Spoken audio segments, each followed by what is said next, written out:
നമസ്കാരം. സിറ്റി ന്യൂസിലേക്ക് സ്വാഗതം. സംസ്ഥാനത്ത് ഈ ഓണക്കാലത്തും റെക്കോർഡ് മദ്യവിൽപ്പന. ഈ വർഷം 818.21 കോടിയുടെ മദ്യമാണ് മലയാളി കുടിച്ചു തീർത്തത്. ഈ മാസം 6 മുതൽ 17 വരെയുള്ള കണക്കാണിത്. ഇതോടെ കഴിഞ്ഞ വർഷത്തെ റെക്കോർഡ് മറികടന്നു. കഴിഞ്ഞ വർഷം ഓണക്കാലത്തെ 809.25 കോടിയുടെ മദ്യമാണ് വിറ്റഴിച്ചത്. ഉത്രാടം വരെയുള്ള 9 ദിവസം 701 കോടിയുടെ മദ്യമാണ് വിറ്റഴിച്ചത്.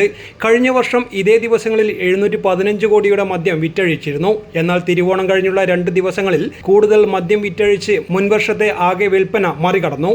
ഉത്രാടനാളിൽ മദ്യവിൽപ്പന മുൻവർഷത്തേക്കാൾ കൂടിയിരുന്നു. ഇത്തവണ 124 കോടി രൂപയുടെ മദ്യമാണ് വിറ്റത്. കഴിഞ്ഞ വർഷത്തെ ഉത്രാടദിന വിൽപ്പന 120 കോടിയായിരുന്നു. തിരുവോണ ദിവസം ബെപ്കോ അവധിയായിരുന്നു. News desk, city news.